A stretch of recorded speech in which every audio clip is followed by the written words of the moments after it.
का भेल बेटी, का भेल? संजू, उठ।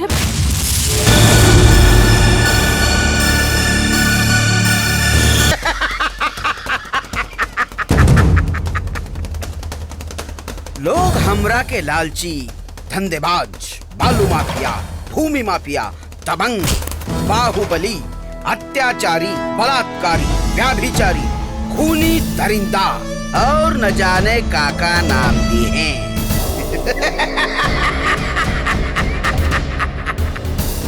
जहां तक हमार नजर जाए हमरे जमीन होके, ये धरती के सबसे बड़ा भूमिपति के सुमेर।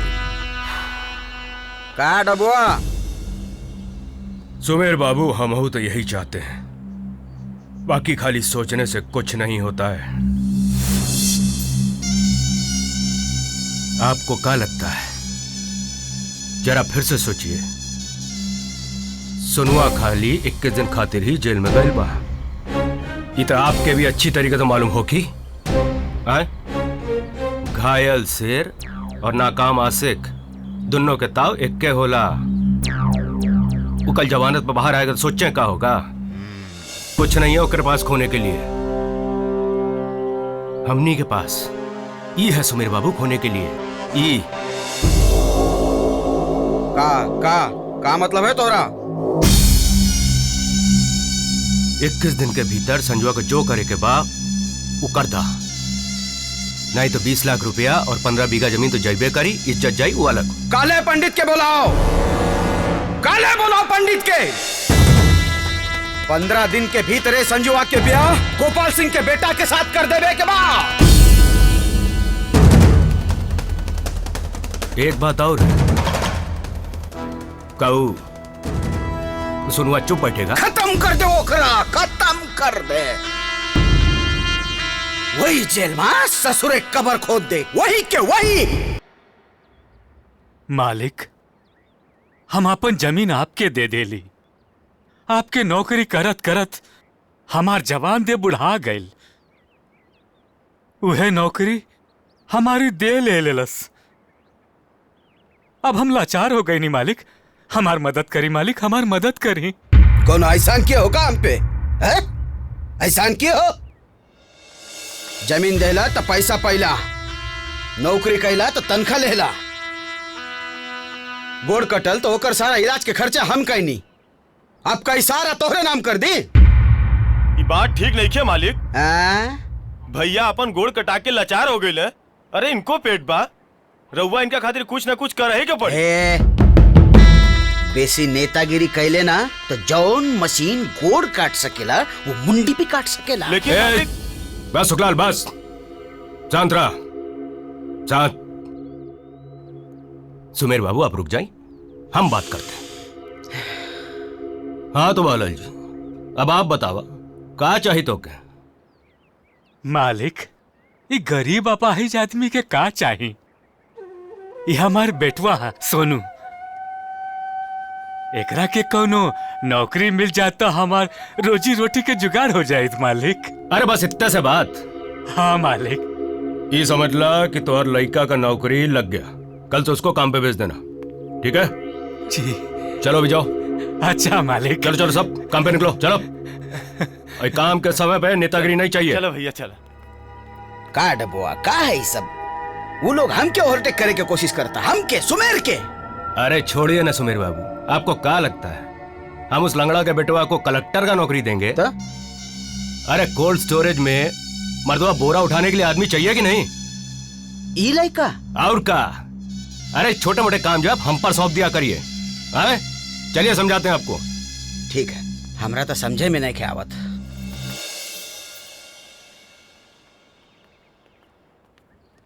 आज संजू अपन पढ़ाई पूरा करके घरे आ रहल बिया, ओकरा के ले आवे खातिर गाड़ी भेजनी है ना? शुरू हो गए लो। हमके तो लागत तो नहीं माँ बेटी के आरती उतरला के अलावा कोनो काम है के नहीं।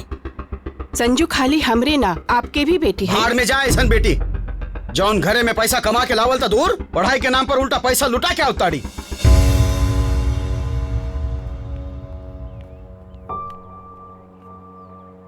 तू फिक्र ना करो भाजी, संजू को ले आवे खातिर हम गाड़ी भेज दिए।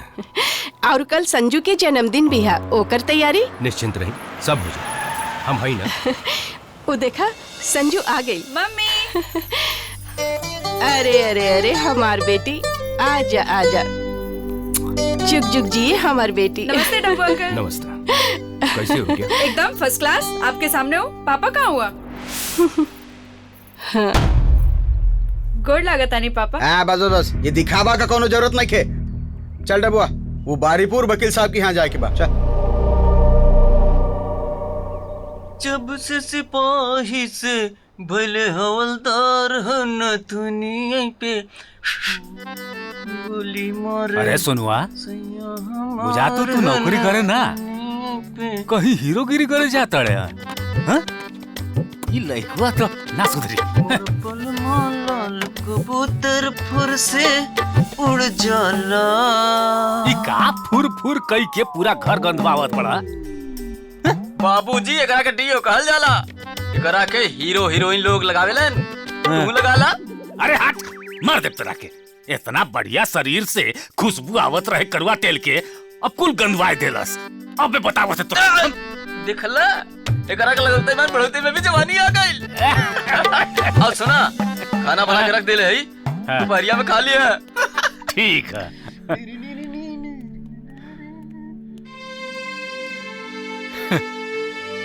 इतना बड़ हो गई पर यह कि लड़क पर नहीं गए लेकर।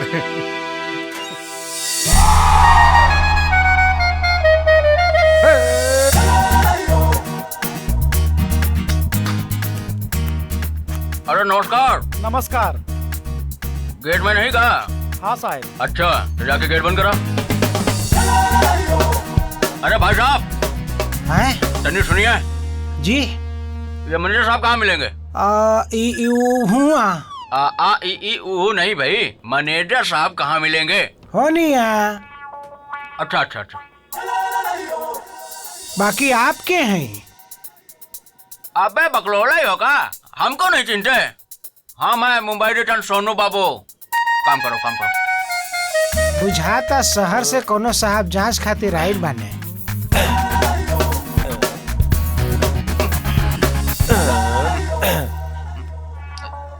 अरे भाई साहब, हाँ? मैनेजर कौन है? मैनेजर ही है। नमस्ते चाचा जी। नमस्कार बेटा, नमस्कार। कैसन बाड़ा? हम ठीक हैं, हमको चिन्हे आप? बताओ ना। अरे हम हैं मुंबई रिटर्न सोनू बाबू। हम है सुखलाल बाबू। आप बूढ़े नहीं? हाँ तो बुझाइए। अरे हमको ड्यूटी ज्वाइन करने के लिए बुलाया गया था ना। वही खातिर आए हैं। बताइए कौन ज्वाइन करवाएगा? ड्यूटिया तो हम ही ज्वाइन कराएंगे आपको। मैनेजर कौन है? हम है मैनेजर। क्या मजाक कर रहे हैं आप? तो कभी बताओ नहीं किया कि हमारी मैनेजर है। चलिए ज्वाइन करवाइए। आइए। कितनी गंदगी है यहाँ पे। एक काम किया करिए, कम से कम स्प्रे तो मरवा ही दिया करिए। बहुत बदबू है ना यहाँ पर। हाई ली ड्यूटी ज्वाइन करी। ऐजा? हाँ ऐजा। अरे ऐजा हम क्या करेंगे? क्या करेंगे? हाँ। अरे बोरवा उठाएंगे और अंदर जाके रख के आएंगे, और क्या करेंगे? अरे मुंबई रिटर्न सोनू बाबू बोरा ढोएंगे? ए सरकार, ऐजा ये काम बा। चल उठा। सुनी। अरे आप तो नाराज हो गए। अरे ये तो हम ढोइया ही देंगे। एक बात बताइए, हाँ। यहाँ पर ड्रेस चेंजिंग रूम कहाँ है? Dress changing room? हाँ। यहाँ ना ड्रेस बा ना चेंजिंग रूम बा। जे जौन जहाँ से पहन के आवेला उहे पहन के काम करेला और उहे ओकर ड्रेस हो जाला। सुना, तनी जल्दी जल्दी काम करा, ना तो आधा दिन के पगार दार काट ले। का सोनू बाबू एकदम फटजरे के चक्कर में पड़ गई यार। अरे बाबू, अरे कोनो गमछा हमछा होके तो लगा ला, तो कपड़वा गंदा हो। अबे गमछा गमछी हम नहीं रखते यार। और सुनो, बोलो उठो।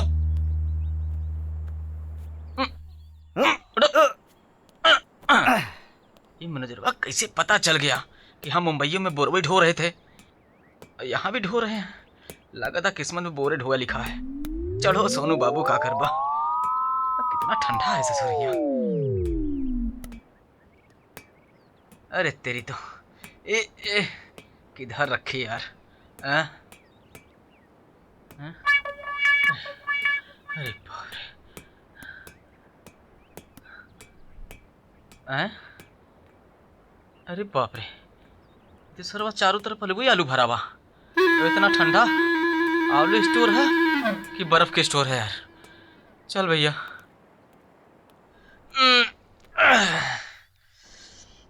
अबे ए, सोनू बाबू क्या है? हैं? अमेरिका से आए हो का?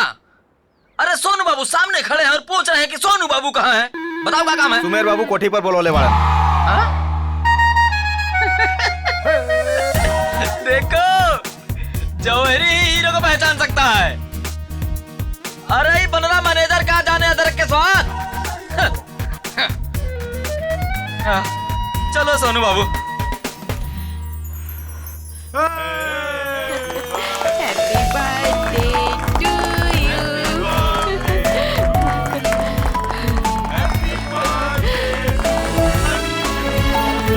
हमार बेटी 100 साल जिए। हाँ बस हमके कुल खाए के कौनो शौक नहीं खे। तोहरा के खियावे के शौक बात है, डबुआ के खियावा। अरे हमको भी तो शुगर है। ठीक है, थोड़ा सा खा लेंगे, लाओ। लो। अभी बता कि इस साल जो है तुम्हारे बर्थडे में स्पेशल क्या है? स्पेशल तो है, का? अंताक्षरी का प्रोग्राम है और उसमें भी शर्तें हैं कुछ। अच्छा? सबको भोजपुरी में गाना गाना पड़ेगा और जो भी हारेगा उसे 50 ग्लास कोल्ड ड्रिंक पीना पड़ेगा। अरे बाप, 50 ग्लास कुछ ज्यादा नहीं है का? सोनू बाबू जरा इधर तो आइए। पीला बिटिया पीला, बस एक गिलास बचल बा।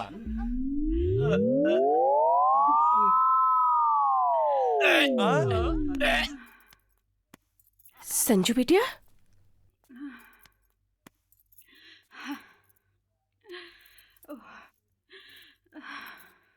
ला इ नींबू पानी पीला, आराम मिली। का जरूरी रहे ऐसा शर्त लगावे के कि आदमी के जाने चल जाए? आ? हम छोड़ब ना ओकरा के। अब केकरा के न छोड़बू? हम का हारे वाले में से रहनी। वो सोनुआ चीटिंग करके हरौले बा हमरा के। हमरा से दुश्मनी बहुत भारी पड़े ओके। हम ना छोड़ब ओकरा के। हाँ।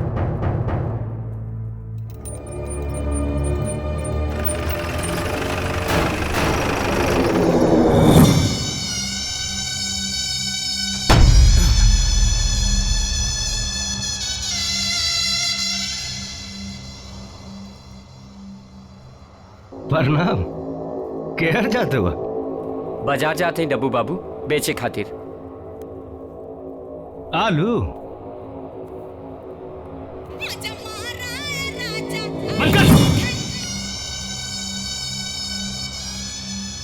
ये अलुआ बाजार में बेचेंगे तो सुमेर बाबू का क्या होगा बताइए? अरे उनका भी तो कोल्ड स्टोरेज है, बहुत कुंटल कुंटल आलू पड़ा हुआ है वहां पर। डब्बू बाबू अरे सुनिए, पहले पूरी बात सुनिए। वो आलू कौन खरीदेगा? फिर चूहे खाएंगे ना। वो बाजार में 1 क्विंटल आलू के पीछे 100 रुपया ज्यादा मिलेला। क्या बोले? फिर से बोलिए। वो बाजार में 1 क्विंटल आलू के पीछे 100 रुपया ज्यादा मिलेगा। ससुरे 100 रुपए खातिर अपनी मैया बहनिया का सौदा करोगे तुम? 100 रुपए खातिर अपनी मैया बहनिया का सौदा करोगे? इधर आओ। इस सारा का सारा आलू, पूरा का पूरा आलू कोल्ड स्टोरेज में डालना है। निकल। ना डब्बू बाबू ना, निकल। ये आलू हम वही बाजार में बेचब। क्या बोले? ये आलू हम वही बाजार में बेचब।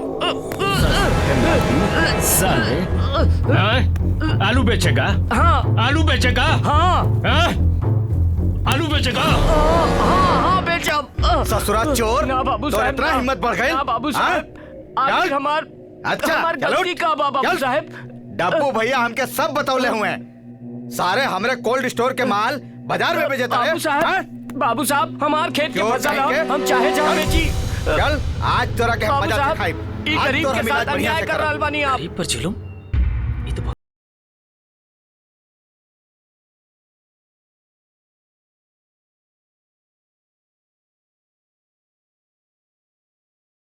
चलो।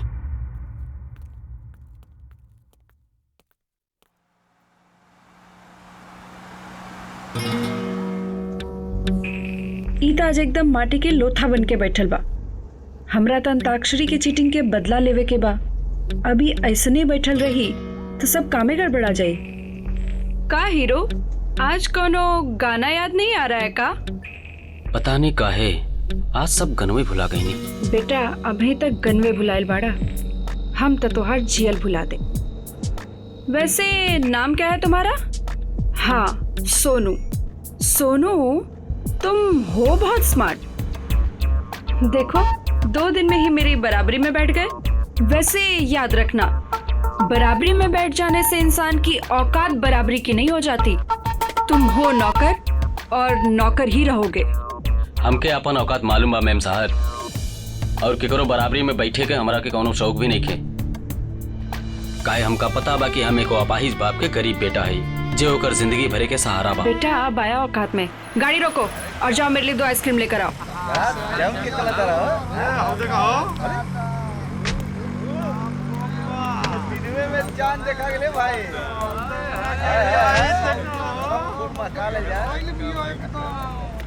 आइसक्रीम दो भाई।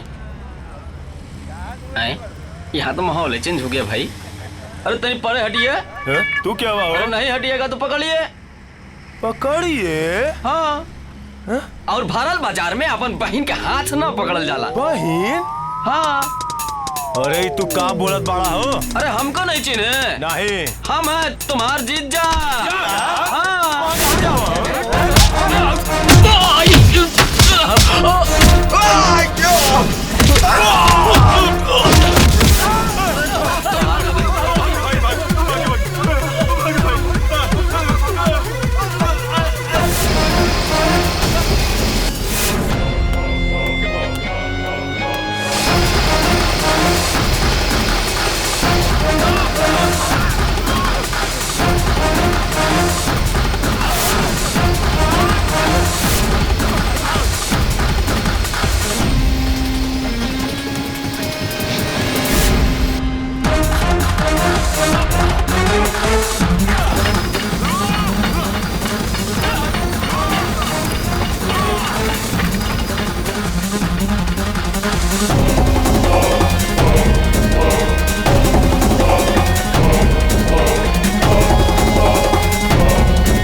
मार सार के।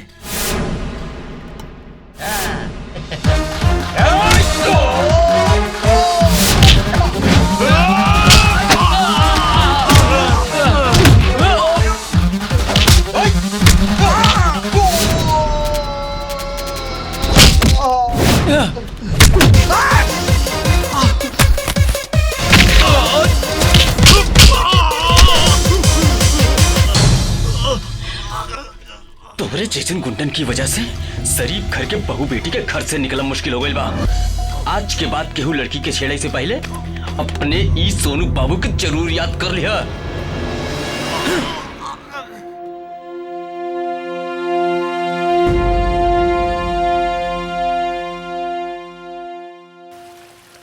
गोरे काल पे गोदनवा गोदैबू के ना, गोरे काल पे गोदनवा गोदैबू के ना, गोरे का। अरे काका, अरे ये सब तोहार काम ना हा, ये सब हम जैसे जवान काम हा। तू जा मशीन देखा, हमें करके हटा बता नहीं।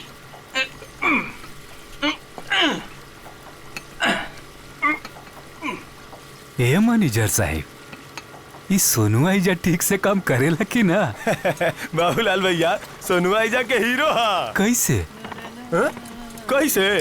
अरे वो खूब गावेला, खूब बिंदास रहेला। हाँ। अरे इतने ना, बड़ा हिम्मतियो हो। कल सुमेर बाबू के बेटी के इज्जत बचौले रहे गुंडन से ही। मुंडन से इज्जत बचावस।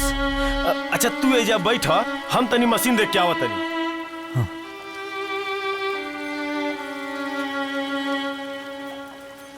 ए सोनू, हाँ है ने आवा। अरे बाबूजी अब वही टाइम नहीं खे, अभी यहाँ बहुत काम करे के बा। सुन ले अब वहीं बैठ जाओ तो मैनेजर का आधा दिन की मजदूरी काट ली है। अरे सुन तो ले। सुहे बोली जुड़ा में लगा के जली, चल चल ले मत।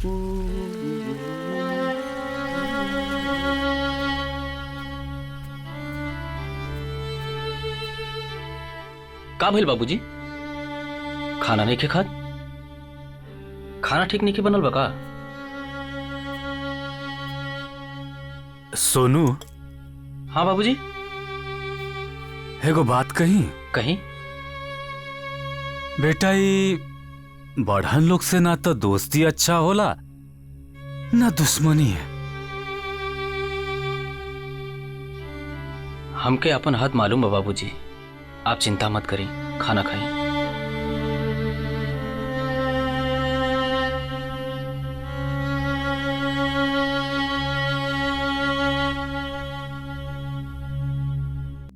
अरे ये तो बड़ी बढ़िया खबर है।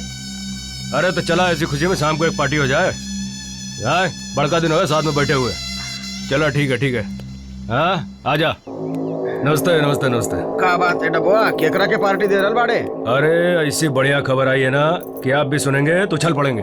उठाना अपना 20 साल पुराना वाला केस, वो बगीचन की जमीन वाला केस, वो हम जीत गए। का बात है, बहुत चौचक खबरिया सुनौले। हाँ, कोनो तरीके से मंदिर वाला केस जीत जाए तो टेंशन ही खत्म हो जाए। हो जाए, ये भी हो जाए। मम्मी। हाँ बिटिया। हमरा के एगो जरूरी काम से बाहर जाए के बा, अकेले कैसे जाई? सुनते नहीं। जवान भी सुने सुनाबे के हर डबुआ के सुनाओ, हम के तंग मत कर। डब्बू अंकल। रुका।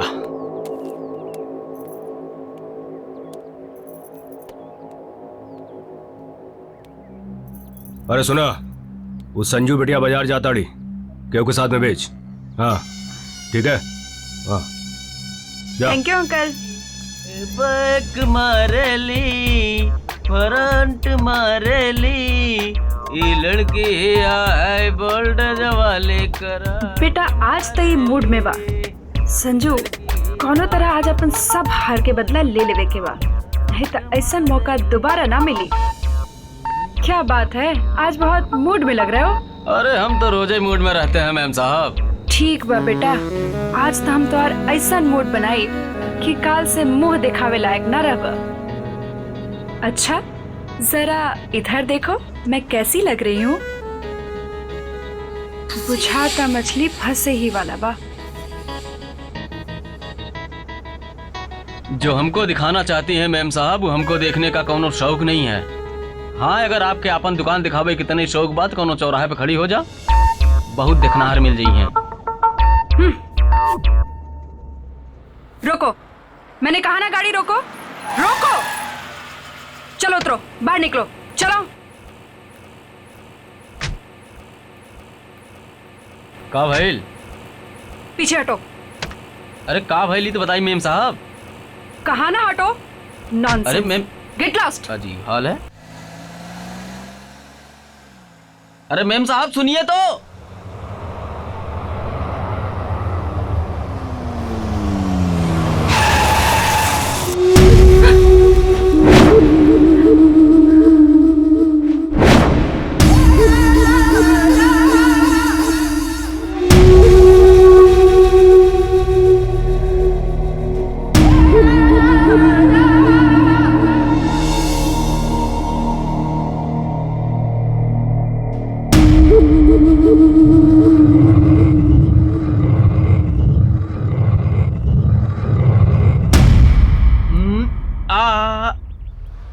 अरे रुकी यार, रुकी। अरे मर्दे, मजा आ गया यार।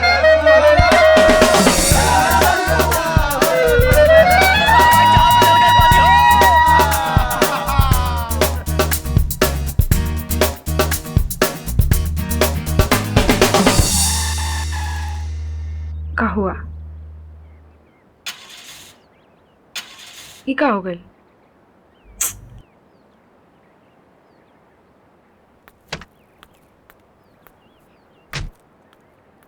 बात करे के तमीज नहीं खे।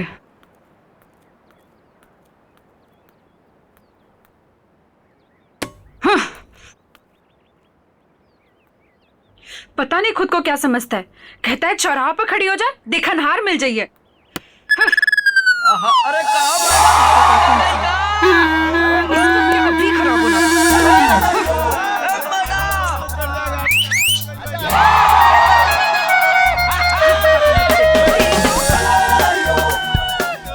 सोनू तोहरा के दाम ना छोड़ब। एकरा खातिर चाहे हमरा के कुछ भी करे के पड़ी हम करब।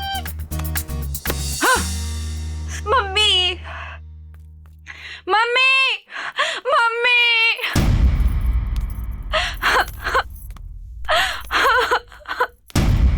का भइल संजू?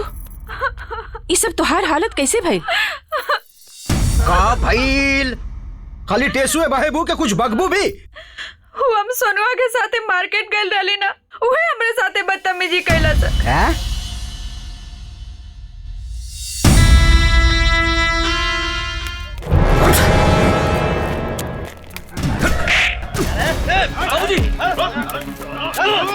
एके इतना मार कि ना ठीक से चल पाए ना बैठ पाए।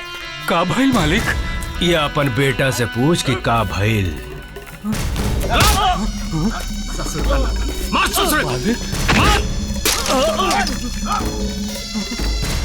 नहीं, सोनुआ ऐसा ना कर सकेला।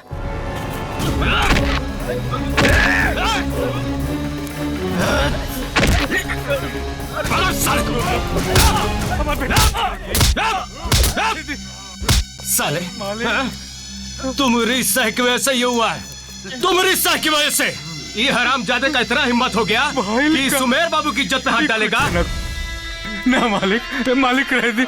जौन लेका अपन जान पर खेल के तोहार इज्जत बचौलस, वो कभी ऐसा ना करी।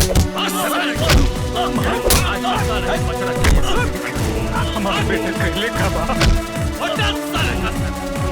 छोड़ दी ओकरा के मालिक। अगर कुछ गलती कैले होके तो ओकरा माफ कर दी। आज तोहके अपन बेटी कहते हमके शर्म आ रहल बा संजू। छी।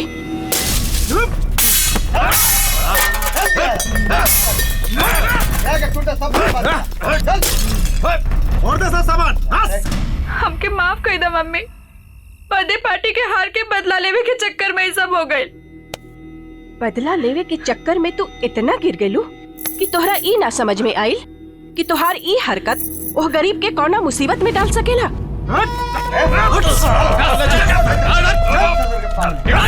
छोड़ दी हमारे बेटे के छोड़ दी। हम जाना थे मम्मी कि हमसे बहुत बड़ गलती हो गई बा, पर हमरा ना पता रहे कि हमारे एक गलती के परिणाम इतना बुरा हो कि। माफी हमसे ना ओसे मांगा जेकर तू कसूरवार बाड़ू। और अब तोहके हमरा के मम्मी कहे के हक तब्बे मिली जब सोनुआ तोहके माफ कर दी। माँ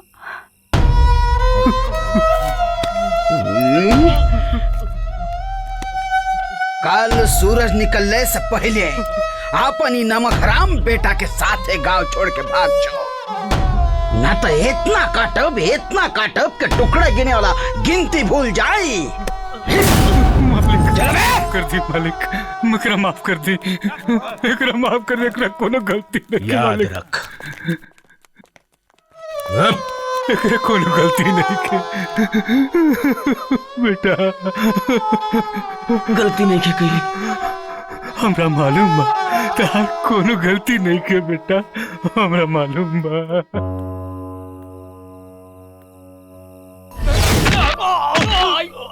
आज के बाद केहू लड़की के छेड़े से पहले अपने ई सोनू बाबू के जरूर याद कर लिया। जो हमको दिखाना चाहती हैं मैम साहब, वो हमको देखने का कोनो शौक नहीं है। और अब तोहके हमरा के मम्मी कहे के हक तब्बे मिली जब सोनुआ तोहके माफ कर दी।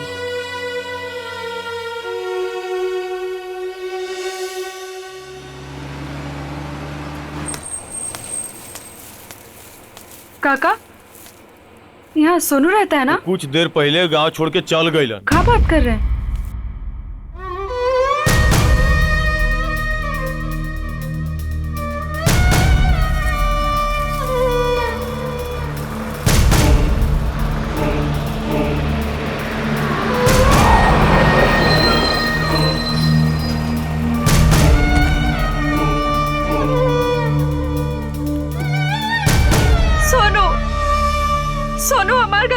बड़ सजा मत दा कि हम जीते जी मर जाए सोनू। हमनी के हमरे हाल पे छोड़ दो। जा तू जा। बाबूजी ऐसा मत कही, ना तो हम अपने आप के कभी माफ ना कर पाए। ये जो सोनू है ना, हमार बिटवा, ये जब 2 बरस के रहा तब मैं एकर माई छोड़ के चली गई। हम पाला एकरा, हम बड़ा कहीं है। आज तक एकरा के ऊपर एको हाथ ना उठावा कबो, पर आज का हाल हो गई एकर। बाबूजी हम जाना थे कि हमसे बहुत बड़ गलती हो गई बा। गलती और माफी मांगल आप जैसन अमीरन खातिर खेल होला मालकिन, बाकी हम जैसन गरीबन खातिर ये जिंदगी और मौत के सवाल होला। ये खेल नहीं के सोनू, हम दिल से माफी मांगते। हमके आपसे माफी मंगवावे के कोनो शौक नहीं खे। हमार भी एगो बात सुन ला, अगर तू हमरा के माफ ना कैला तो हम अपन जान दे दे। और तो ट्रेन निकली, अरे यार हमार जान, तू हमारी इज्जत बचौला और हम अपन अमीरी के घमंड में अंताक्षरी के हार के बदला लेवे के चक्कर में कुल करनी। हम तो नादान है सोनू, पर तू तो दुनिया का सबसे नेक इंसान बाड़ा। तू हीरो बाड़ा सोनू, हमार hero. I love you Sonu, I love you, I love you.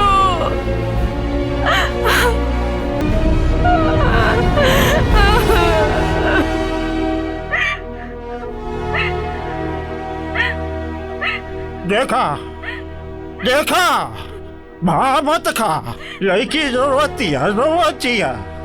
तू भाव पे भाव खाता था, एक कप खाता माफ कर दा और लड़की के हाथ पकड़ा, और नहीं तो ऐसा लड़की पैबा नहीं, चाहे दिया लेके हेरवा।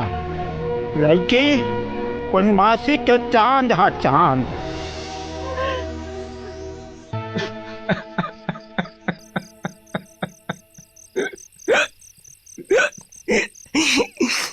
कैसे मेरे बाबू, दौलत और जमीन तो बहुत कब्जा लिए, पर जवान लड़की पे कोई कब्जा ही नहीं है। अरे ओकर पल्लू सरकत बा।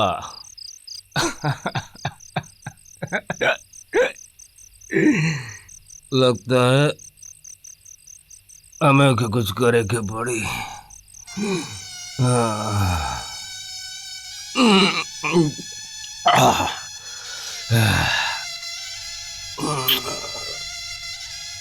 कुछ करे के पड़ी।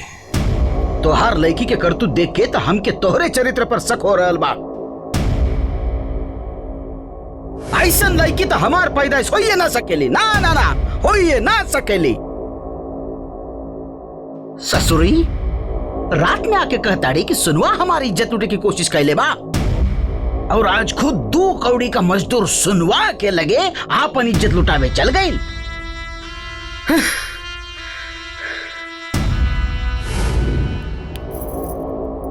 केकरो और से तो न जन्माइले बाड़ी एकरा। ई का कहत हई, आपके कुछ होश बा?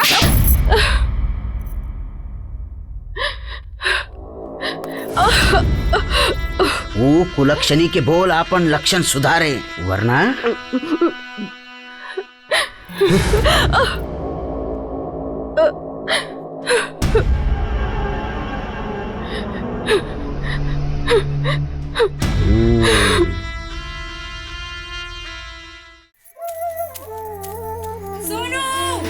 सोनू सोनू का भेल संजू?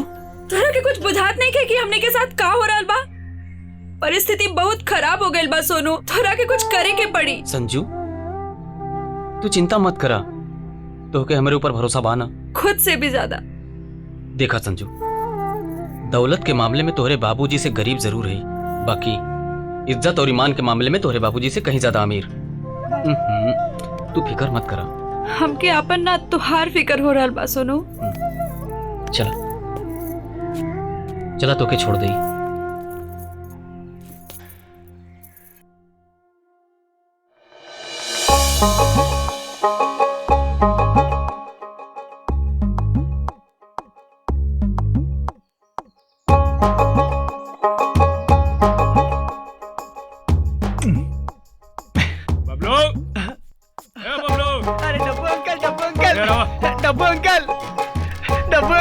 कैसन बाड़ा?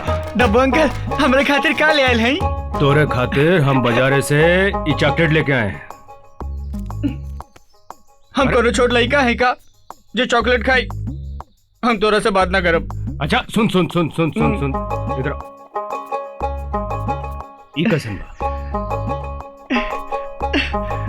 काल ही रही ना? ई तोरी हीरोइन है और एकरे साथ हम तोहार ब्याह कराए। सच? हाँ। ना सब झूठा। अरे सब झूठा। हम जाते हैं। हम जाते हैं। सब बबलू सब झूठ बोले ले। सब झूठ बोले ले। का डब्बू प्रणाम। का हाल चाल बा? आज हर कैसे? बस बबलू से मिलने चले आए। बबलुए के चिंता में तो खुलल जा रहल बानी। बबलू की इतनी चिंता है तो फिर ही देखा। इस उमेर बाबू की इकलौती लड़की है संजू। इसके साथ जो है हम बबलू के रिश्ते की बात करने आए हैं, लेकिन इसके बदले में वो जो शहर के बाहर वाली आपकी जो जमीन है ना 15 बीघा, उस उमेर बाबू के नाम करना पड़ेगा।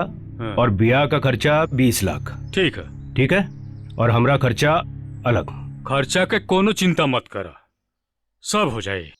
बढ़िया से सोच लीजिए, बाद में मुकरिएगा मत। कोई चिंता नहीं खे, तू करा।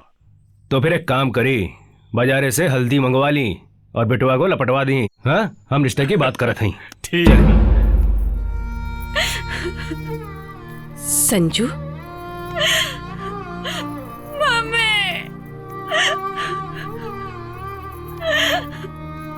मम्मी का हो रहल बा? एगो पागल से ब्याह करे से अच्छा तो मर जाइल पसंद करब। ऐसे मत बोला संजू, भगवान कोनो रास्ता जरूर निकालेगा। का भगवान के नहीं के लौकर कि एगो बाप पैसा खातिर अपन सगा बेटी के बेच रहल बा। संजू, सोनू पर कितना भरोसा कइल जा सकेला? हमसे भी ज्यादा। सोनी जी, हम अपना बेटी के बियाह एगो पागल के साथ कबो ना होखे देब।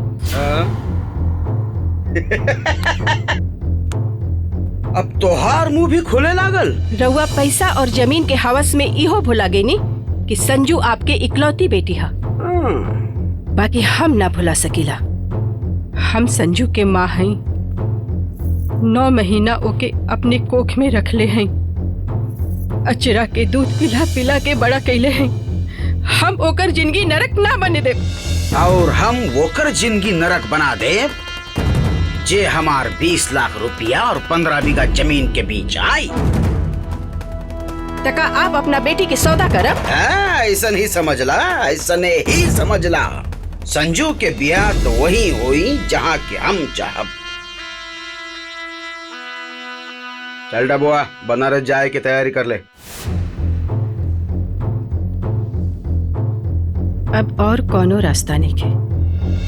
सोनू, तू संजू के लेके भाग जा। का? हाँ सोनू, हम दुनिया के पहला माँ है जवन अपने बेटी के ओकरे प्रेमी के साथे भगा रहल बानी। तू अपने बाबूजी और संजू के लेके मुंबई चल जा। हम तो के इतना पैसा दे दे कि तू वहाँ कोनो काम धंधा शुरू करके अच्छा से जिंदगी बसर कर लेबा। ये ठीक तो नहीं खिलागत मालकिन, लेकिन अपने प्यार के बचावे खातिर हम कुछ कर सकीला।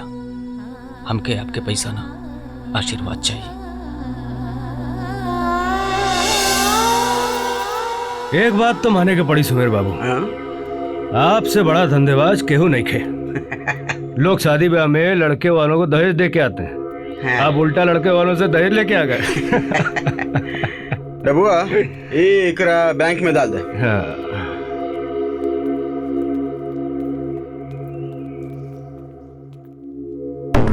का भाई है? का भाई मुंह का है सुखल बा? का भाई भाई ये तो ही मरगट जैसन थोथना पर हरी हरी पोतल कर। ए भाभी, अरे आज बड़ा खुशी का दिन बा। सुमेर बाबू अपनी लड़की का रिश्ता पक्का करके आए हैं। वो भी कौनो दहेज देके नहीं, उल्टा 15 बीघा जमीन और 20 लाख रुपया कैश का सौदा करके। हाँ।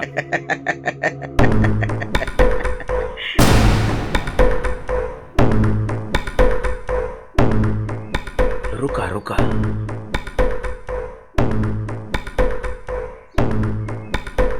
तो हर बेटी कहाँ भी है? कहा पूछता नहीं, कहाँ भी है तो हर बेटी? का जी जी हूँ का, कहाँ भी है बेटी?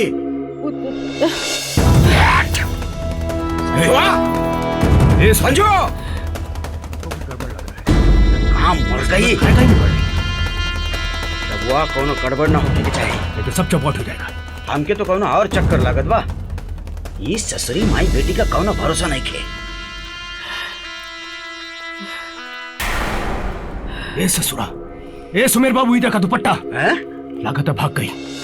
जो डबुआ भाग के जो पकड़ो को निके। ए हरिया, गाड़ी निकाल। क्या ज्यादा दूर नहीं होगी? चल हम लोग पीछे से आ रहे हैं, जल्दी पकड़, पीछे कर।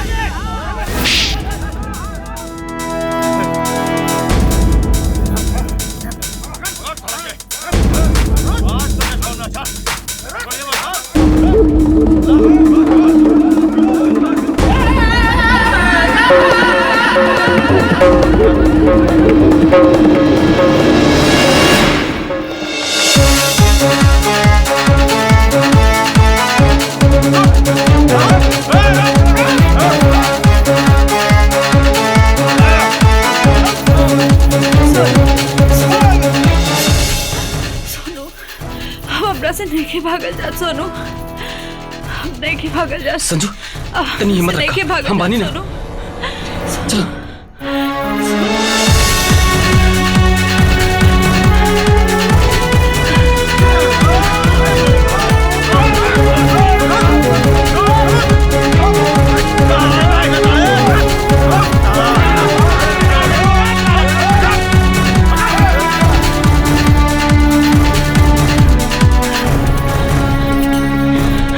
भाई भैया, हमने के पीछे कुछ गुंडा लगल बड़न। हमने के बचा लो भैया, प्लीज प्लीज। हमने की मदद करी। एक काम करा, अंदर चल चल चल यार से।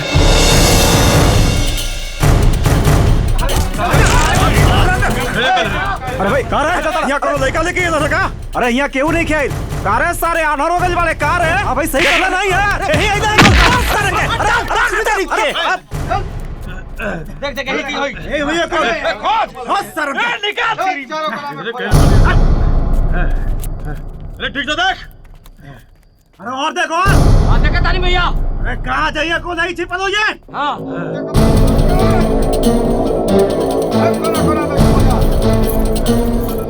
समझ गए।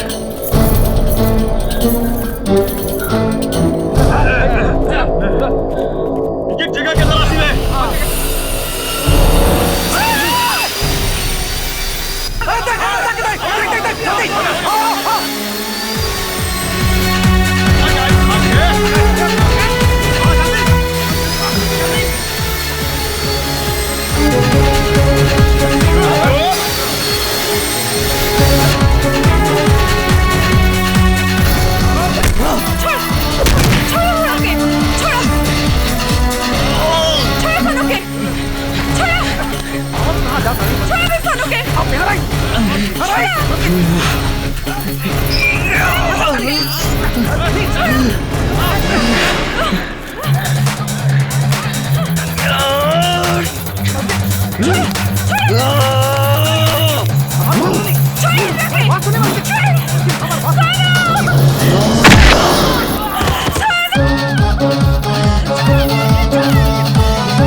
सुमेर बाबू बढ़िया लगा था ना।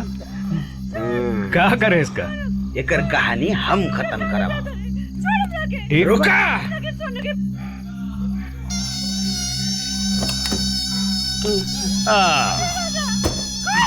एकरे खातिर तो अब नरक का दरवाजा खोल दे। हटो हटो हटो हटो, रास्ता खाली करो।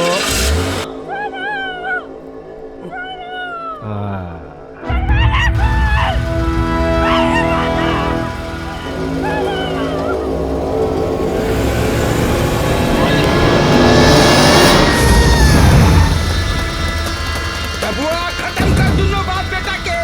घबरा मत सुमेर बाबू, आप जाए। इन दोनों को हम देखेंगे। ठीक है, उठा सर को, उठा।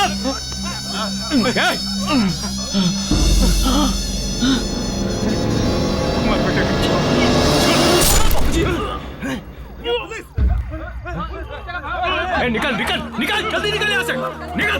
बाबूजी, बाबूजी, बाबूजी,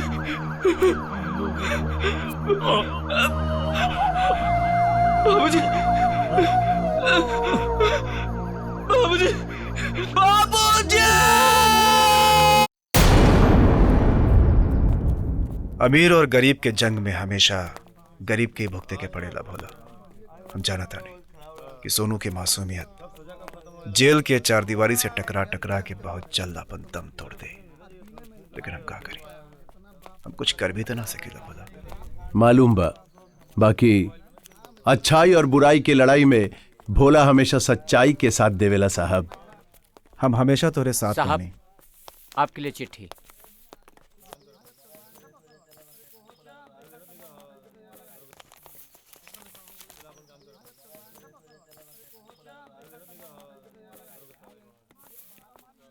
का भीर साहब?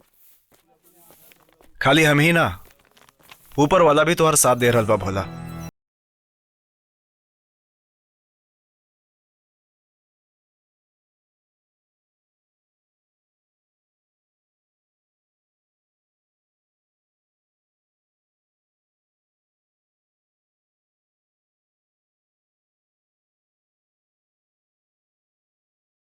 ना रोक सकेला।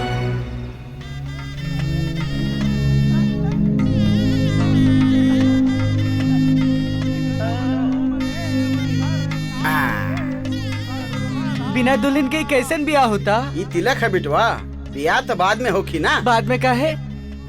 अभी काहे नहीं?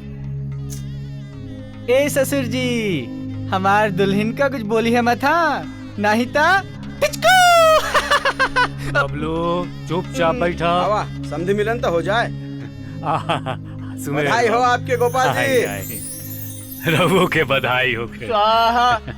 माफ करब सुमेर बाबू, हम ज्यादा लोग के बुलौनी ना। दरअसल ढिंढोरा पीटे में हमरा कोनो यकीन नहीं। हम तो ये चाहत है, काम होके से मतलब बा। ढिंढोरा पीटे से का फायदा? दोनों के फायदा है ही में। आपके पतो मिल रहा बा, और हमार फायदा जौन है वो बुझता नहीं ना।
साहब,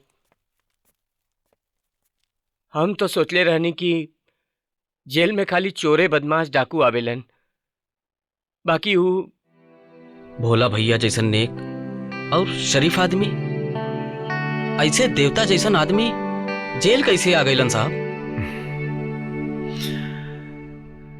जैसे तू आ गेला सोनू।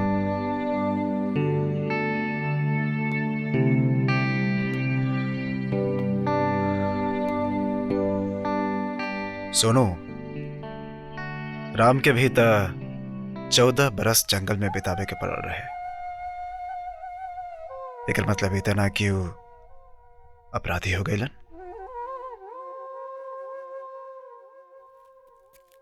भोला एगो सीधा और सच्चा किसान रहे, जेकर सारा दुनिया होकर तू ये चीज में बसल रहे। एक तो होकर खेत, जेकर सेवा वो अपन माई जैसन करत रहे, और दूसर सुधा के। हमनी के जिंदगी है। जब हम छोट रहनी तो हमरी माई हरदम एगो बात कहत रहली, भोला तो हर दूगो अम्मा बाड़ी, एगो हम और दूसर तोहारी धरती माई। ई खेत, इंसान के शरीर तो नश्वर होला, जे कोई ई धरती पे आवेला ओकरा जाय के ही पड़ेला। बाकी ई खेत, ई नदी, ई हवा, ई आकाश एहिजा रह जाई जब तक ई दुनिया बा तब तक। हमार अम्मा कहत रहनी, भोला तू ई धरती के सेवा, ई खेत के सेवा अपन माई जैसन करिया। हम अपन दुन्नो माई के अचरवा के छाव में बहुत खुश रहनी। बाकी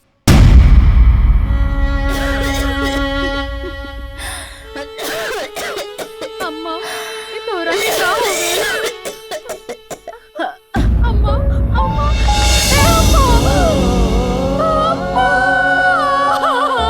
एक दिन हमार अम्मा हमके छोड़ के चल गई।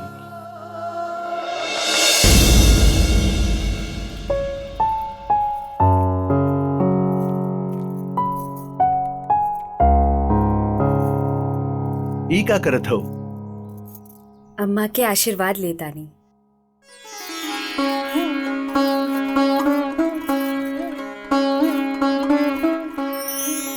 अम्मा, ए अम्मा, देख के आइल बा तोहार बहू।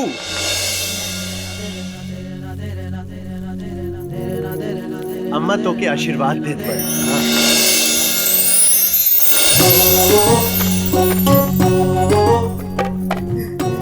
आज हमू बहुत खुश बानी, बहुत खुश।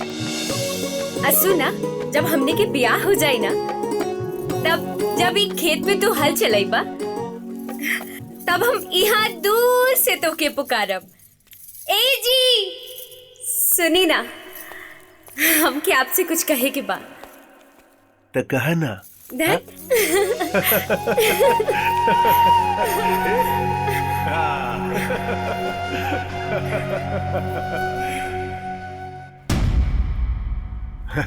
सुधा,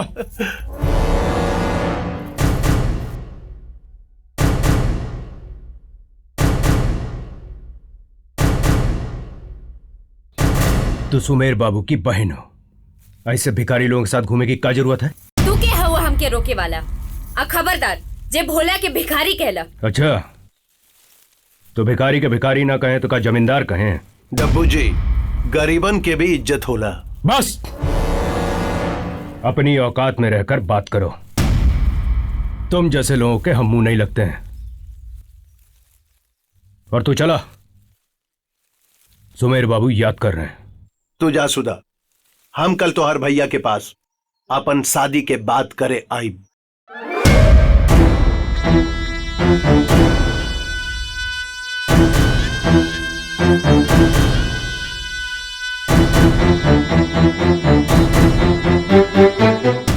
हम सच कहता नहीं सुमेर बाबू, हम अपनी आंख से उस सुधा को भोला के साथ देखें।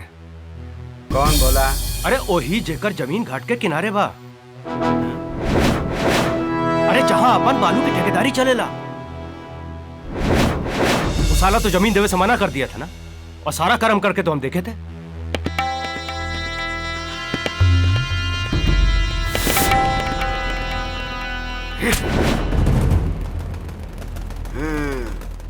हमके तो पूरा इतिहास याद आ गई रे। वाह डबुआ, बहुत ही चौचक खबरिया सुनौले रे, मजा आ गई। अब तो सुधा के ब्याह हो जाए। सुमेर बाबू प्रणाम। हाँ भोला भोला बाबू, आवा आवा आवा आवा, नमस्कार। सुमेर बाबू, हम और सुधा एक दूसरे से प्यार करे नहीं, ब्याह कैल चाहता नहीं। हम आपके विश्वास दिलावत है कि हम सुधा के खुश रखब, ओके कोनो तकलीफ ना होके दे। कितना प्यार करेला सुधा से? अपन जान से भी ज्यादा।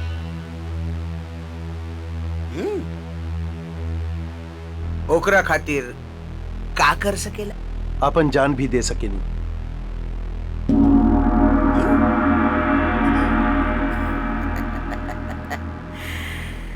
हमके तो हर जान नहीं, जमीन चाहिए। अरे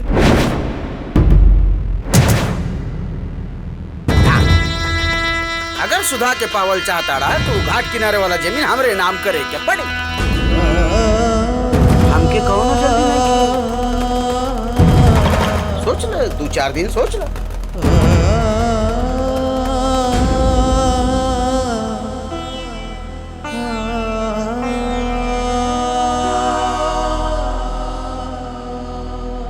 ये सब का है सुमेर बाबू? हम वो बला हैं जौन सूखल लकड़ी के भी निचोड़ के ओकर रस निकाल ले डबुआ।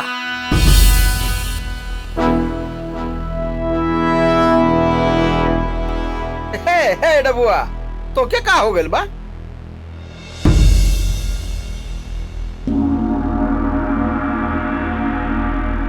हम आपसे बहुत दिनों से एक बात कहना चाह रहे थे। का? वो कहे कि हम सुधा से बहुत प्यार करेंगे और उसे ब्याह करे के चाहता नहीं। डबुआ, औकात मत भूल, औकात में रह अपने। जौन हवेली के टुकड़ा पर पला है कुत्ता, वही के दामाद बने के सपना देखता रे।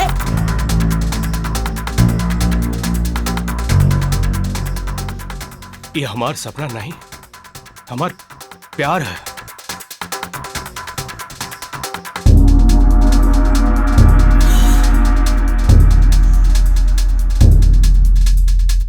तो से सुधा के ब्याह कैले पर हमार का फायदा? जबकि भोला से ब्याह करी तो वो घाट वाला कीमती जमीन हमके मिलता। जौन जमीन खातिर हम अपन साम दाम दंड भेद सब लगा देहनी, बाकी हासिल ना भाई, ना हासिल भाई। आज ही ब्याह के बदले में आसानी से वो कीमती जमीन मिलता, करोड़ों के जमीन के बदले में खाली सुधा देवे के बाद। बहुत बहुत बढ़िया सौदा है रे, बहुत सस्ते वाला सौदा है। हमके ये सौदा मंजूर बा। ऐसा न करी, एक ठे जमीन के हवस में ऐसा पागल ना बनी सुमेर बाबू। इस सुधा की जिंदगी का सवाल। जिंदगी नहीं टपुआ, जिंदगी नहीं, प्यार। एके प्यार कहल जाला। जैसे सुधा भोला के प्यार, जमीन हमार प्यार। ठीक बा, तो को जमीन चाहिए ना? अगर सुधा से ब्याह का शर्त जमीन है तो फिर हम आपको जमीन ला कर देंगे। ओकरे खातिर भले ही हमें चाहे वो भोला का खून ही काहे न बहाना पड़े, हम बहाएंगे।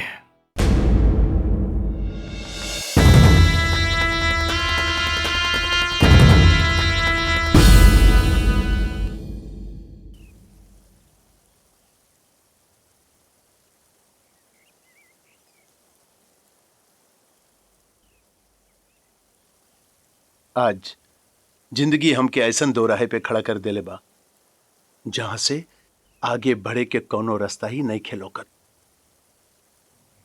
अपन प्यार पे भरोसा रखा भोला, सब ठीक हो जाए।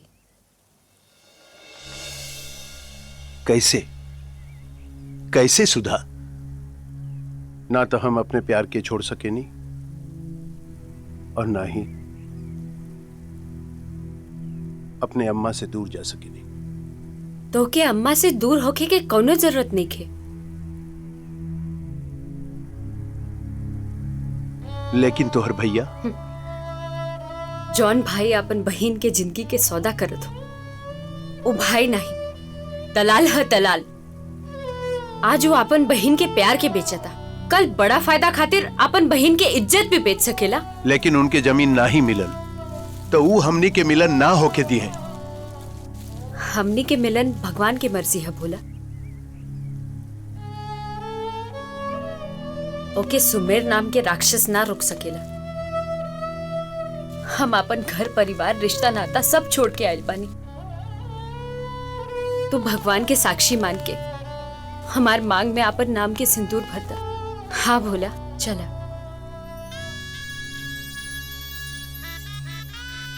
अब चला अम्मा के आशीर्वाद ले लिया जाए।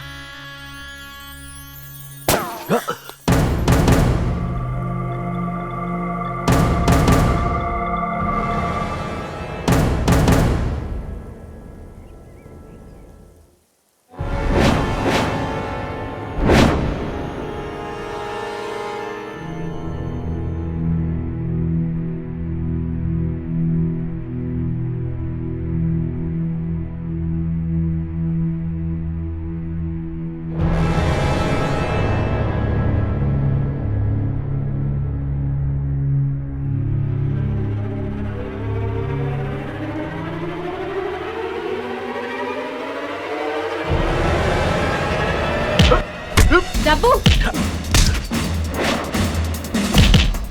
डब्बू छोड़। ई का कर रहे खड़े? हम जमीन ले। डब्बू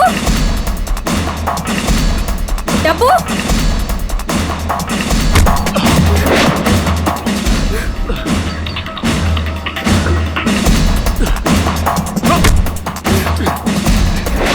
छोड़ दे भोला के। डब्बू ये जमीन तो अब लेकर आएंगे।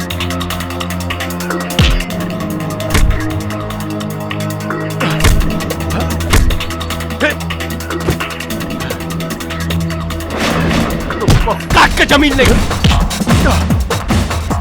सब हमरे कारण हो रहा है।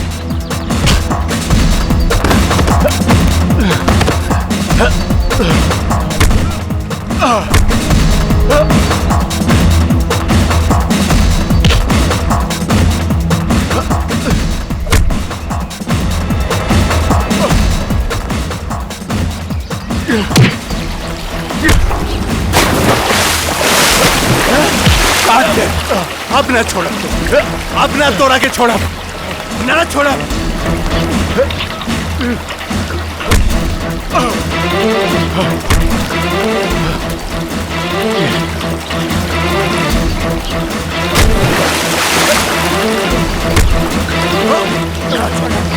ना छोड़ा।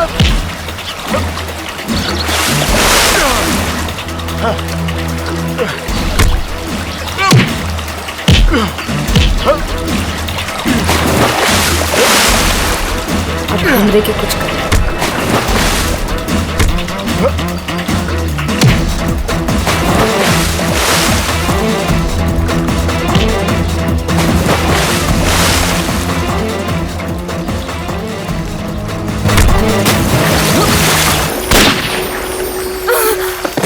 सुधा! सुधा! सुधा! सुधा! सुधा! ए सुधा! ई का कहली सुधा? ए सुधा! सुधा! सुधा!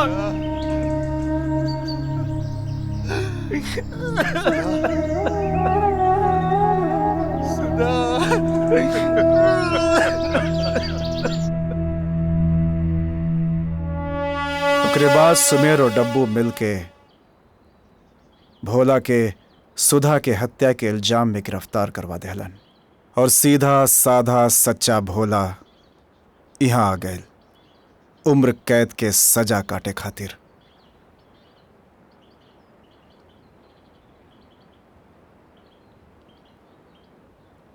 इतना बड़ा दर्द भोला भैया अपना सीना में दबा के रख ले रहलन। वो दर्द अब ज्वालामुखी बन चुकल बस सोनू। भोला के लड़ाई के अभी अंत नहीं खे भैल। वो दिन दूर नहीं खे जब भोला के सीना में धधक रहल ज्वालामुखी फूटी और ओकर लावा अत्याचारियन के खाक कर डारी। हम वही दिन के इंतजार कर रहा बानी।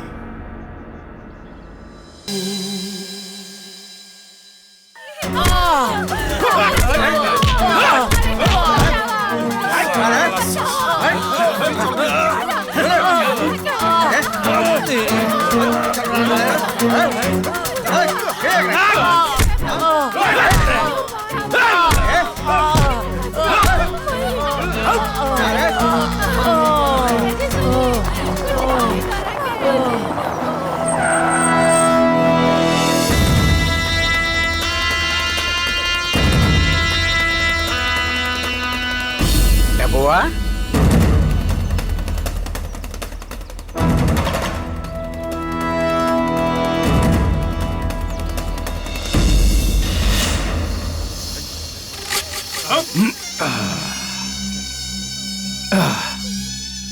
बोललस के नहीं कुछ?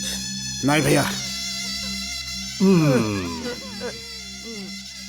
ए अर्जुन बाबू, काहे हमारी बात नहीं मान रहे हो रे?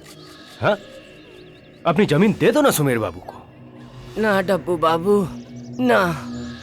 अरे सुनो तो, का है कि हम नहीं चाहते हैं कि तुम्हारी मेहरारू विधवा हो और तुम्हारा बेटवा अनाथ।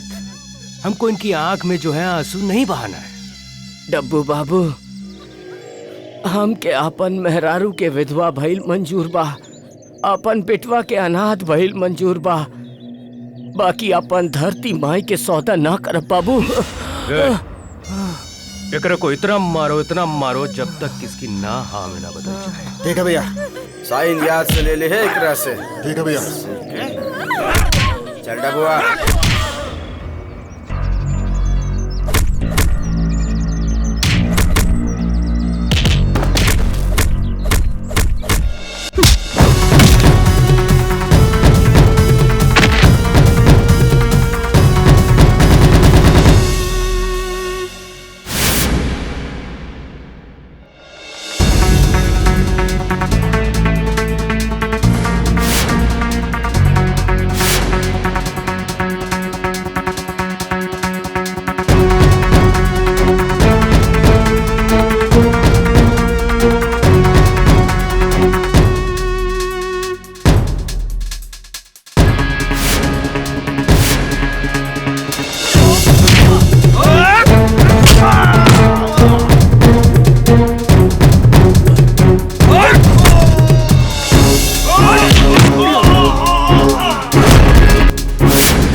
ता हमके एक वचन दा कि तू कैसे भी करके सोनू और संजू के मिले बा। अब हमारी जिंदगी के यह मकसद बा। सुमेर के चंगुल से ये धरती के मुक्त करा दा भोला, ओकरे खिलाफ युद्ध के बिगुल बजा दे। सोनू और संजू के मिलन करवा के तो के अपन अधूरा प्रेम युद्ध के पूरा करे के बा। सुधा, सुधा, सुधा, सुधा, ए सुधा, सुधा, ए सुधा, सुधा।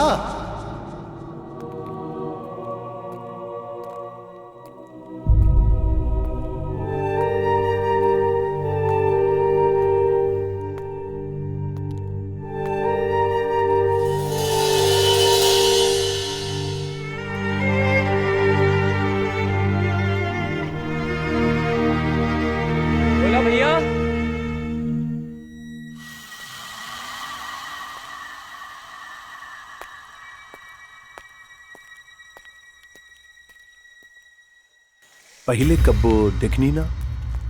का कहीं भैया, ई धनेश के मेहरारू ही है। एकर बड़ा दुखदाई कहानी बा, सुनबा तो आंसू निकल जाए। उस साला कुत्ता सुमेरवा धनेश के मार देलस और सब जमीन हथिया लेलस।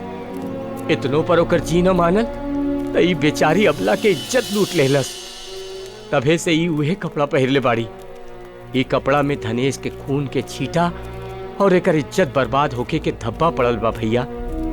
वो दिन से आज तक एजा शमशान में धनेश के चिता के पासे कुटिया बना के रह रहल बाड़ी भैया। अब का बताएं भैया, कई बार सोचनी कि एकर साफ सफाई कई दी, बाकी सुमेर के डर से तनिको हिम्मत ना पड़ल। अब वो यहाँ ना आई, अगर आई तो ओही के खून से होली खेलल जाए। ए रमेशवा, चलो जल्दी से साफ सफाई कर दिया जाए। अच्छा जी भैया। भैया।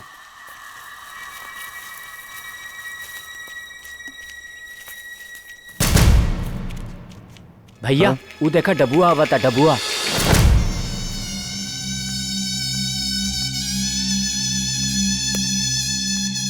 प्रणाम भोला। कब आइला हो? अरे हमको जैसे ही पता चला कि तुम जेल से छूट के आ गए हो, हम सबसे पहले तुमसे मिलने चले हैं।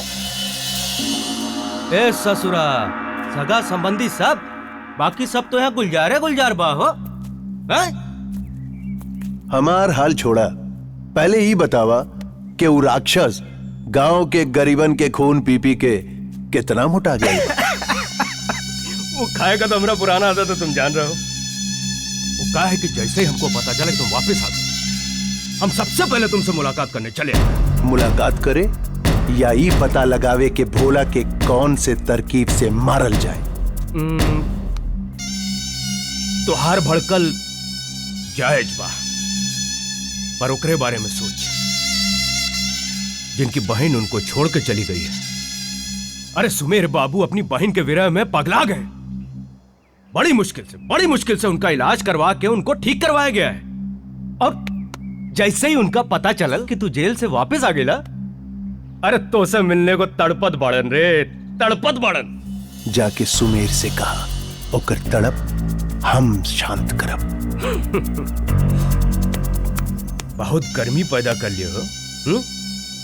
एक के संभाल के रख हमेशा। चलत है।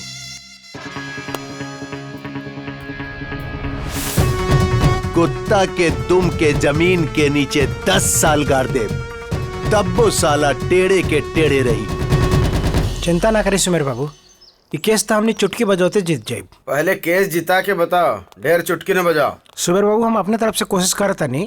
जोर केस पर। अच्छा प्रणाम। ये केस तो टेंशन हो गई।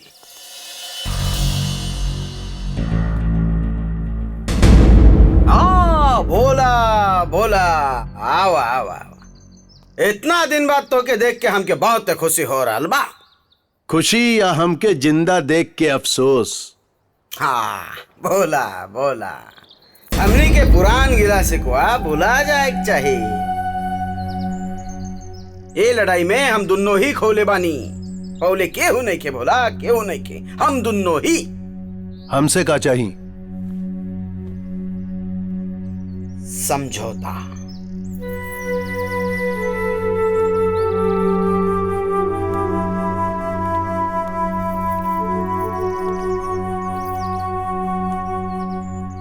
ये तो हर बेटी है।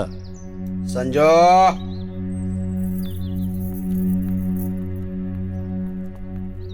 तो हर बेटी जवान हो गई, एकर शादी करा था। हमरे नजर में एगो लड़का है, सोनू नाम है ओकर। फिलहाल अभी जेल में बा, अगर तू चाहबा तो बाहर भी आ जाए। दोनों एक दूसरा से बहुत प्यार करेलन।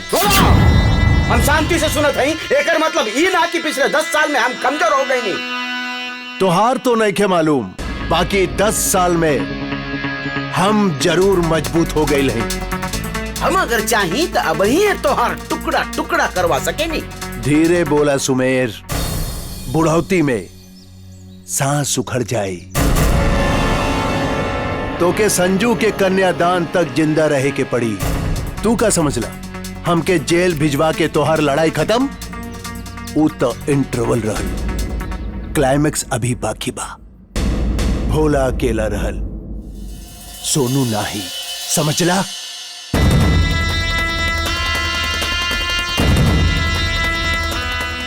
चल रे। हाँ चलो चलो।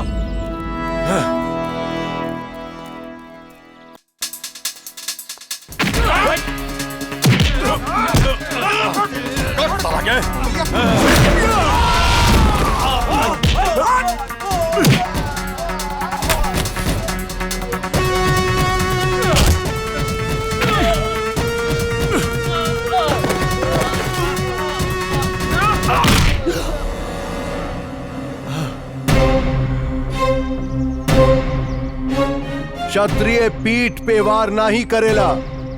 सुमेर, अब तक हमके तोरे खून पे भी शक होता।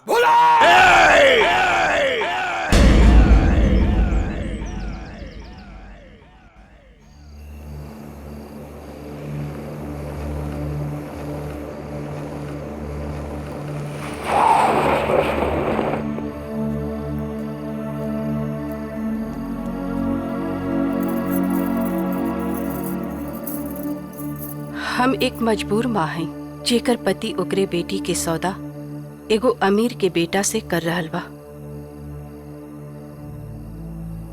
हमार पढ़ल लिखल समझदार बेटी के बियाह एगो पागल लड़का के साथे होके जा रहल बा। हमके सब मालूम बा ठकुराइन जी, शायद उतना जितना आपके भी मालूम ना हुई। हम का करें? जिंदगी भर पति के अत्याचार सहत रहनी, उफ तक नहीं कहीं के हवस के आग में वो आज तक हर रिश्ता जला के खाक कर देलन। वही आग में हमरो सब कुछ जल के स्वाह हो चुकल बा ठकुराइन जी। मालूम बा, तोहके तोहरे सुधा के वास्ता हमरे बेटी के जिंदगी बचाला। संजू के शादी सोनू के साथ ही करवा दा। अब सोनू और संजू के मिले से केहू न रोक सकी। जौन आग हमार जीवन के खुशी के जरौले बा, ओकर तपिश सोनू और संजू के भविष्य पे ना आई। ए संजू, ये आंसू पोंछ ला, ये आंसू बहुत कीमती है। सोनू से बहुत प्यार करेलू, उसे मिलबू? बावरिया सैया तो हरे करनवा सैया की बिरहिन बनवला पिया। जार जार जारे सुखल खार पतवरिया सैया। सोनू के साथ देके तो बहुत नेक काम कर रहा बड़ा भोला। सब आपकी कृपा है साहब। ऐसन लागन लागल जियरा से भाग भागल कि बिरहिन बनवला पिया। सोनू, आगे का करेगा बा इहो हम ही बताई का?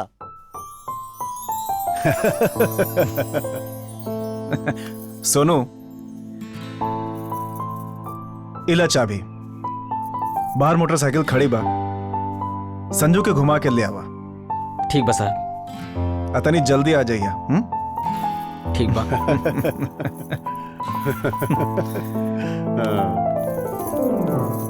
भोला, आज तोरा भरोसा पर हम वो काम कर रहल बानी जौन हमरा कर्तव्य के खिलाफ बा। एमे हमार नौकरी भी जा सकेला। भोला के जीते जी आपके भरोसा ना टूटी साहब।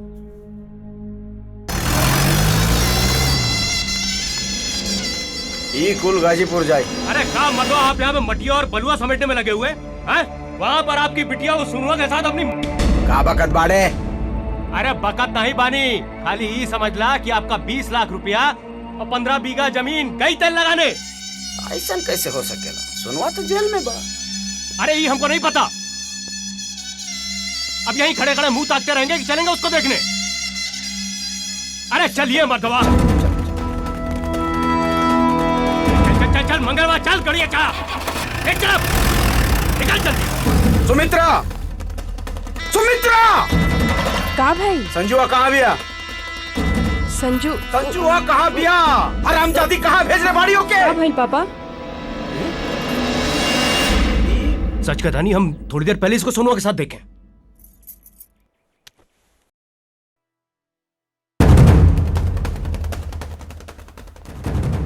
सुमेर बाबू। हाँ, सुमेर सिंह बोलो थे। बोली सुमेर बाबू। हम संजुआ के बियाह जल्दी कईल चाहत बानी। जल्दी बा, आप पंडित से मुहूर्त निकलवा के हमके बता दे, बारात लेके आ जाए। हाँ ठीक बा। बाबूजी बाबूजी, हमार बियाह कब हुई? तहार बियाह बहुत जल्दी होई, ठीक बा ना? रोज ये कहला। हमके पक्का तारीख बताओ। अरे आज ही पक्का तारीख बताओ। अब ही तू बाबूजी हमको पक्का तारीख बताओ। अबे तुमरे ससुर से हमार बात होत रही, वो हमरा से कहले हई कि पंडित से तारीख फाइनल करके हमके बता दी। हमके पक्का तारीख बताओ बाबूजी। अरे बाबूजी हमके पक्का तारीख बताओ। हमके पक्का तारीख बताओ। बात तो सुना, वो कहले हई पंडित से तारीख फाइनल करके बता दी ही हमके। अच्छा बाबूजी, बाबूजी हमके हमारे दुल्हन से बात कराओ। दुल्हन से? हमारे दुल्हन से बात कराओ बाबूजी। हमके हमारे दुल्हन से बात करेंगे बाबूजी, हमके बात कराओ। बियाह के पहले बात ना। बाबूजी बाबूजी हमके बात करेंगे बा। अरे भाई उहे के लोग बात मना कैले बड़न। के मना कैले बा? ओ बड़न के पंडित जी मना कैले बड़न। पंडित मना कैले बा? देखी सुमेर बाबू, एकरे अलावा अगला इतवार के एगो मुहूर्त बा, लेकिन का पंडित? वो मुहूर्त केवल 1 घंटे के बा। 1 घंटे के? ठीक बा पंडित, तू अब जा। अच्छा। हमके बहुत तैयारी करे के बा। ठीक बा। डबुआ, अपने आदमियन के तैयार कर ले। ई शादी में कोनो अड़चन ना आवे के चाहिए। नमस्कार। वो यहाँ कैसे? शादी के निमंत्रण देवे खातिर। तोहरे तो आगे पीछे केहू बैठले नहीं खे, फिर केकरे शादी के कार्ड बांटा ताड़ा? बेगानी शादी, अब्दुल्ला दीवाना। बेगानी नहीं, केहू बहुत खास, केहू अपना। तनी कटवा तो खोल के देखा सुमेर बाबू।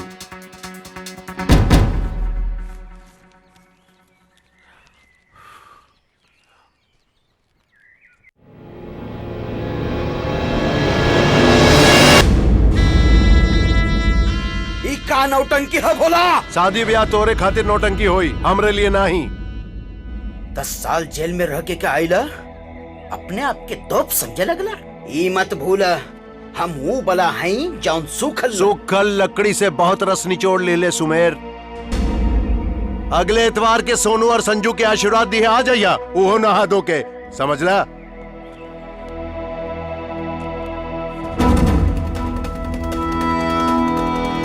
कैसे हो सकेला डबू? कैसे हो सकेला? सुनवा तो ई वक्त जेल में होखे के चाहिए। कहीं ऐसा तो नहीं ई ससुरा सुनवा के जेल से भगा देले होखे?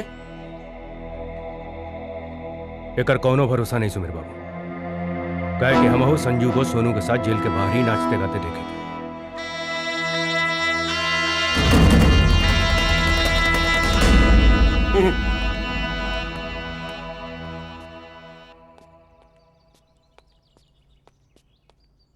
सुमेर बाबू, सोनू आ गई।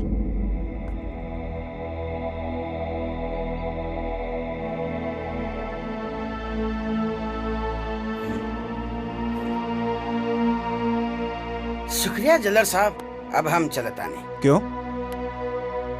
अपने दोस्त से मिलेंगे नहीं क्या? एक बार देख ले, नहीं बस हो गई। सोनू तुझा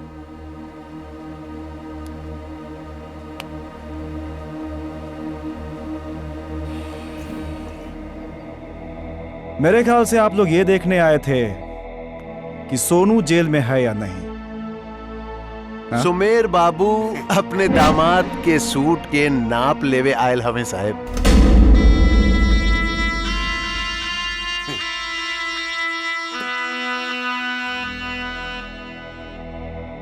चल डब्बू।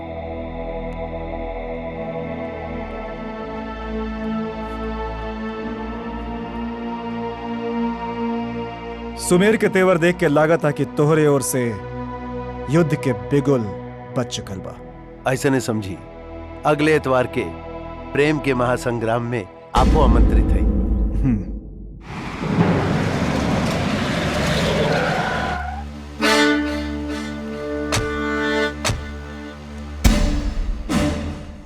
ये समन्वय कहाँ रखी? एजे रख, ये कट्टा तो अंदर रख। हाँ हाँ हाँ भी। बोला वो तो कहा कि कोर्ट से सही समय पर जमानत मिल गई, ना तो सब गड़बड़ा जाता। आपके मेहरबानी साहब। वो सब छोड़ा, जल्दी से संजू के लेके आना। हाँ हाँ हम जात हई। भैया मो चली। हम पे भरोसा नहीं खे हैं? ना संजू, तू चिंता मत कर। पहना दा अपन लड़की के। हमें कफन ना पहनब। ई कफन ही सही, आज तो के ही पहने के ही पड़ी।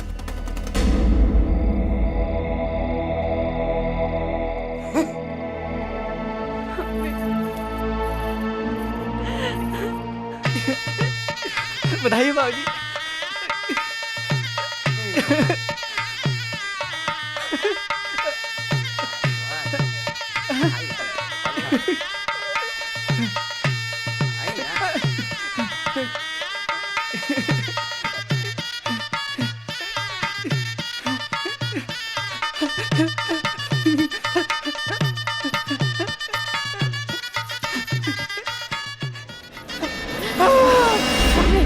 संजू का भेल बेटी, का भेल? संजू उठा बेटी।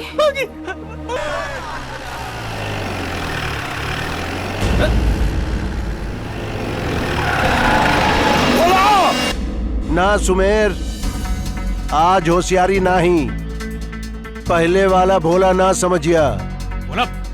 ए डब्बू, आज चालाकी कोनो ना करिए, वरना सुमेर के खोपड़िया फाड़ दे। संजू चला भैया, मम्मी चला, चला मम्मी चला। ठीक ना करत बाड़े। चल बैठा। ए संजू, सुमित्रा, एक अंजाम ठीक न होखी बोला, ठीक ना। ना सुमेर, चालाकी ना करिए। अरे कहाँ मर गए सर? निकाल गाड़ी। जल्दी करो। आज एक छठी के दूध क्या दिया है दे। गाड़ी निकाल। आज ही भोला की महतारी से मिलन बहुत जरूरी बा। निकाल गाड़ी।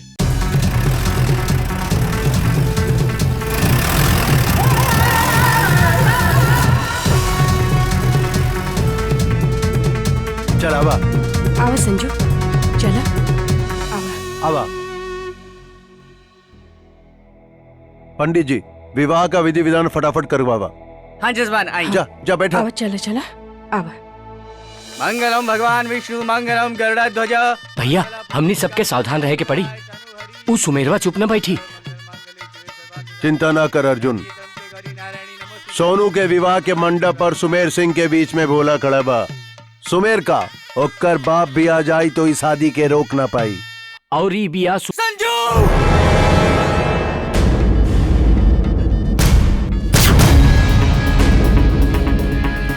संजू,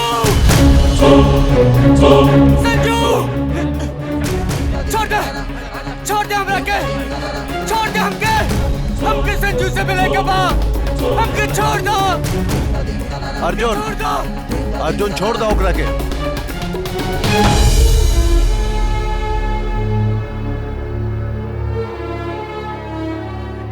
तू अपने साथ है ऐसे काहे कहलू संजू? हम पागल हैं, ऐसे तो हमसे प्यार नहीं खुकर इतना। ऐसा बात नहीं के बबलू, तू तो बड़ा अच्छा लड़का बड़ा, बाकी सोनू और संजू दोनों एक दूसरे से बहुत प्यार करेलन। हम उस सबसे प्यार करीला, पर क्यों हमसे प्यार ना करेला? आज हमार प्यार है, कितना खुश जानी हम। बाकी बाकी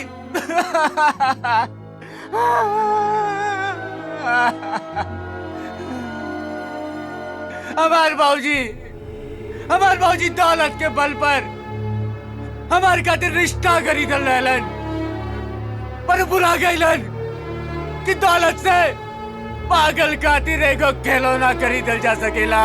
प्यार ना। अरे पागल देखो बोझ होला, घर परिवार समाज सब पर एगो बोझ होला। ओके ओके ओके, जिए के भी हक नहीं के, ओके जिए के भी हक नहीं के, मर जाएंगे चाहिए ओकरा।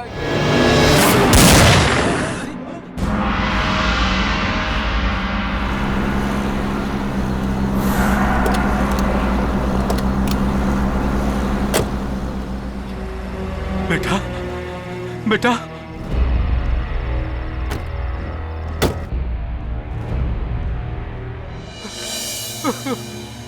ही का हो गए हमारे बेटा के।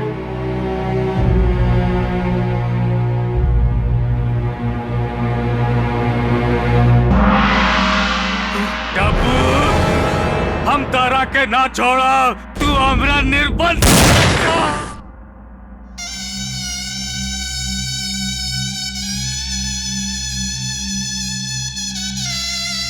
ये का कहले डबुआ?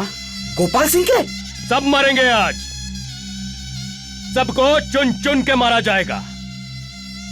और एकरी शुरुआत होगी तो से का बदतमीजी है डबुआ? बदतमीजी नहीं है,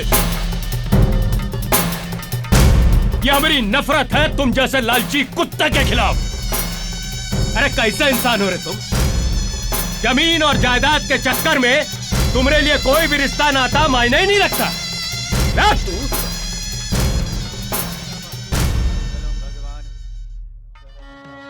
ससुर, तोहरे लालच की वजह से कब हम सुधा से ब्याह ना कर पाए। अब 10 साल पहले वो हमसे दूर चली गई, और तब भी हम कसम खाए थे कि ससुरा तुम्हारे साथ रहकर, तुम्हारे साथ काम करके तुमको बर्बाद करेंगे।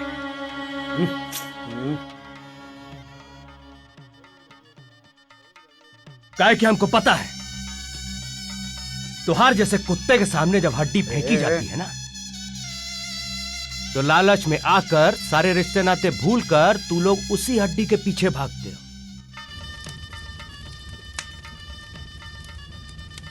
और वही हुआ। और उसके बाद हमने संजू की शादी के लिए वो पगलवा लड़का को, वो जिसकी लाश वहां पड़ी हुई है, उससे शादी के लिए हमने तुमको मना लिया। काहे कि हमको पता था कि तुम लालच में आओगे और जरूर मान जाओ। लेकिन ये जो है ना ससुरा भोलवा बीच में आ गया। ये आज से 10 साल पहले भी हमारे बीच में आया था, लेकिन आज तुम देखना, आज इसका किस्मत इसका साथ नहीं देने वाला है। एके पकड़ा, हम तेरी भैया की मदद करके आवतानी। डब्बू, मर्द किस्मत पे नहीं, अपने बाजू के ताकत पे भरोसा करेला। जाओ जाके उड़ाओ, जाओ।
रुक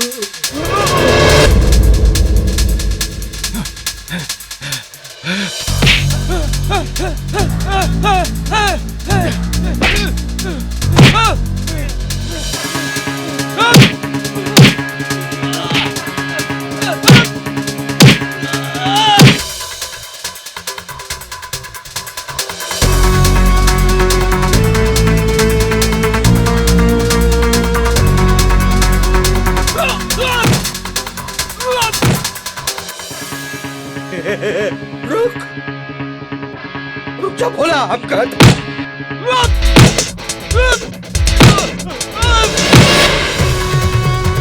भोला रुक जा भोला, भोला हम कह रहल बानी, रुक जा तू।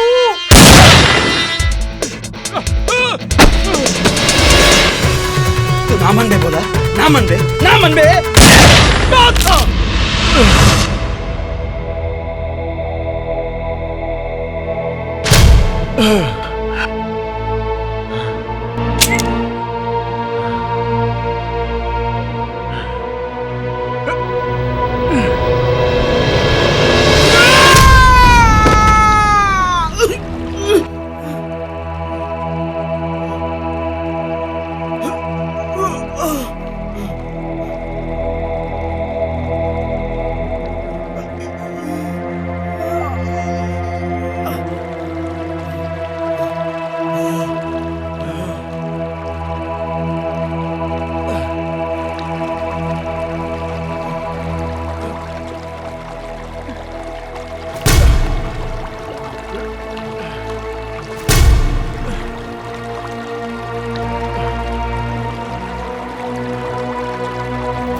माफ कर दे, हमके माफ कर दे। तोरे पाप के घड़ा भर गई सुमेर।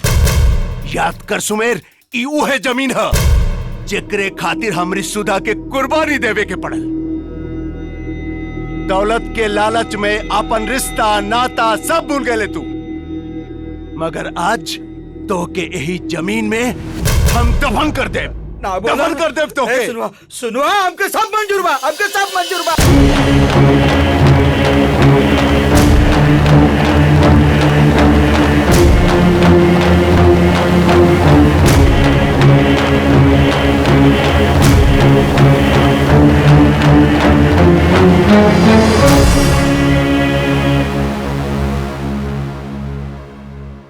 भैया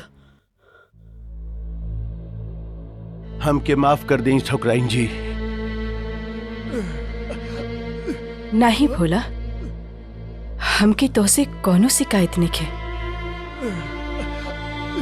इनके मौत के कारण तू नहीं इनकर पाप रहल।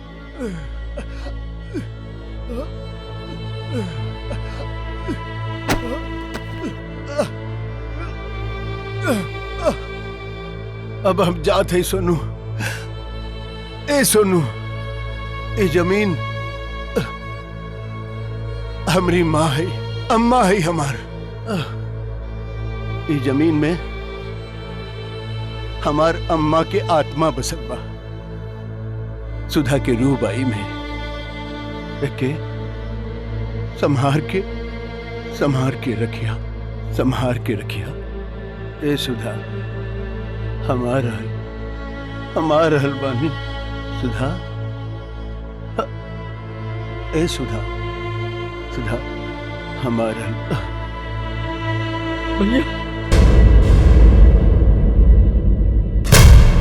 भैया